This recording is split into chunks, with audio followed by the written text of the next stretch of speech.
from Speak English with Joy. What is that enormous folder you're carrying? This is my weekly planner. Every single hour is full. That looks less like a plan and more like a cry for help. It's proof that I'm productive. Or proof that you forgot what a lunch break is. I don't have time for lunch breaks. That sentence alone should worry you. Give me a break. I would, but your planner won't let you have one. Fine, laugh. But busy people get things done. Do they? Or do they just feel important while getting less done than they think? That's a bold claim before the intro music even finishes. We're only just started. Good. Let's start the episode before you delete another hour from my calendar. Hey, English learners. Welcome back to the English Leap podcast, your cozy little place to learn easy English through real everyday conversations. I'm Anna. And I'm Jake. Today, Laughs Anna is putting my entire schedule on trial. You brought a planner covered in sticky notes about being busy. You accepted the risk. I thought it would show how hard I work. It could, but I want to know whether being this busy is actually good for your mind or whether it's quietly wearing you down. So we're putting busyness on trial. Yes, you can be the lawyer for the planner. And you. I'll ask the uncomfortable questions. You are very good at that. Thank you. That wasn't completely a compliment. I'll take it anyway. Before we open the planner, what does being busy mean to you? It doesn't mean having a full calendar. It means feeling like you never have a spare moment to think. Good, because I haven't had a spare moment since Monday. What happened on Monday? We'll get to that. Being busy in a healthy way means your day has purpose. Being busy in an unhealthy way means your mind never gets to rest, even when your body finally stops moving. That sounds much more precise than, I'm just busy. Let's see if your sticky notes agree. I'll read the first one. Don't pick an easy one. I'm not picking. Your hand has been hovering over the folder for a suspiciously long time. Laughs. Fine, this one. Read it. Busy means important. There it is. What? The kind of belief that sounds motivating until it quietly runs your whole life. You don't think busy people are important? Not automatically. Imagine two people. One has 40 meetings a week and feels constantly behind. The other has 10 meetings and finishes each day calm. The first one sounds more impressive on paper. Exactly on paper. But being full isn't the same as being valuable. As if a packed calendar proves your worth. Yes, somewhere we started measuring people by how little free time they have. Then what should we measure instead? Maybe not how much we do, but how clearly we're thinking while we do it. That happened to me last week. Is this the Monday story you mentioned? Different story, but related. I had 5 things scheduled back to back, no breaks between them. What went wrong? By the third meeting, I couldn't remember what the first one was about. You forgot your own morning. Completely erased. How long did this go on? The whole day. I was physically present in every meeting, but mentally I was somewhere between meeting 1 and meeting 5. I wish I'd seen that. I'm glad you didn't. By the end, I had answered a question with completely the wrong information. That sounds stressful. It was more than stressful. My brain simply stopped being able to hold anything new. So the busy day didn't actually get more done. It felt like it did in the moment, but afterward I had to redo two things because I'd rushed them. A very productive-looking disaster. Exactly. My mind took five separate tasks and blurred them into one exhausting blur. Blurred. 5 clear jobs became one foggy mess. What did you do next? I nearly opened my inbox to add a 6th task. That would have helped. I heard the sarcasm. Good. Instead, I closed my laptop and asked myself, what actually needs to happen today and what can wait? That's a much better question than, how do I fit in one more thing? I crossed off 2 tasks completely. Did you feel behind? A little at first, but I felt clearer. And sometimes clearer is worth more than done.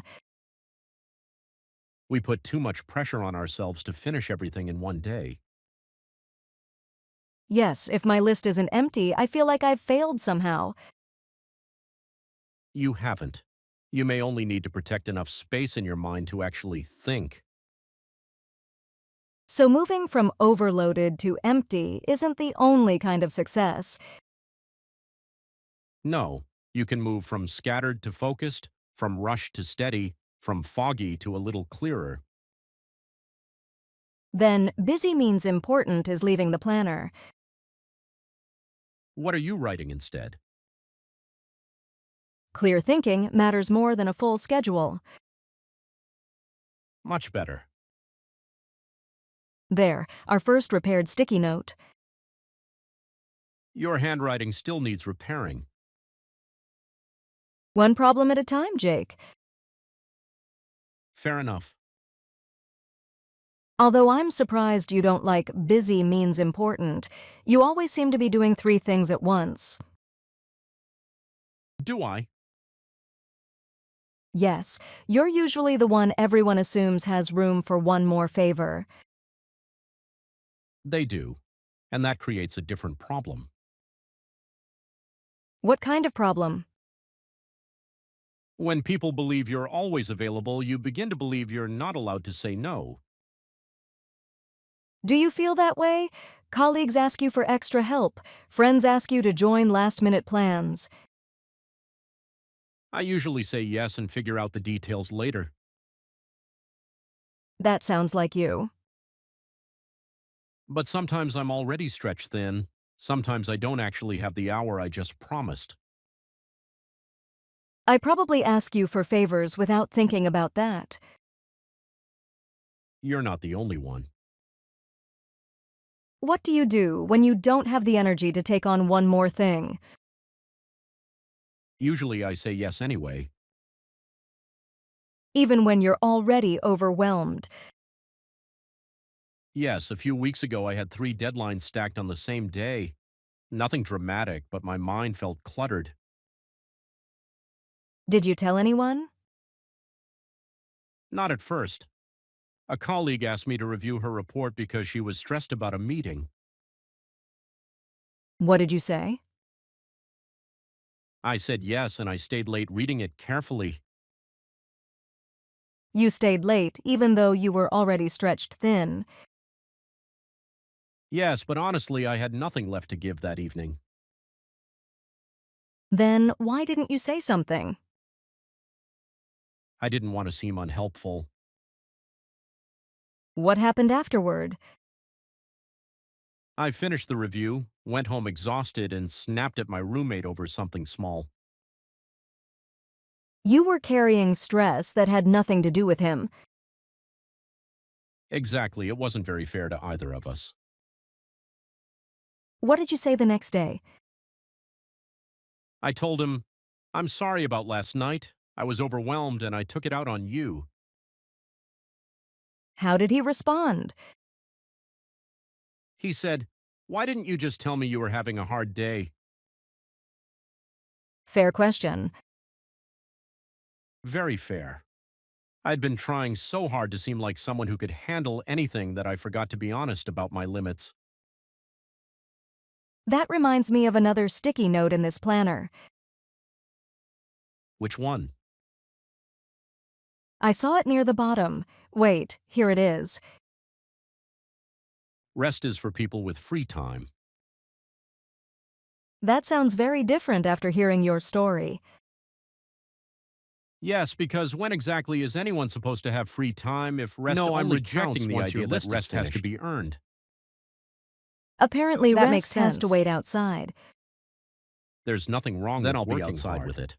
But when we say rest is only for You're free time, rejecting we rest? quietly tell ourselves that our own mind doesn't deserve a pause until every task disappears. So people push through. They push through, get more tired, and then work slower without noticing. Have you ever kept working long after you stopped being useful? Of course, sometimes I'm technically still typing, but nothing good is coming out. Your focus becomes shorter. You start rereading the same line.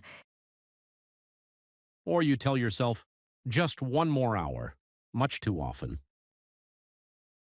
Yes, but we also have to be careful.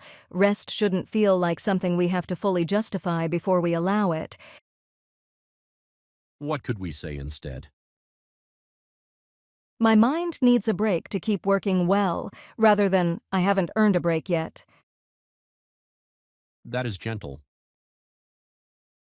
It treats rest as part of the work, not a reward after it. Then let's replace rest is for people with free time. Right. Rest keeps my mind able to keep going. There, that feels calmer. It allows people to pause without guilt, but when we finally do pause, we often can't relax anyway. We can't. We lie down and our mind keeps running through the to-do list. And when we can't switch off, we reach for one of these. A sticky note. Push through, you can rest when it's all done. Sleep is for later. If you're not tired, you're not trying. I have definitely said all three. Did they help? I'm beginning to think you already know the answer. I want to hear it from you.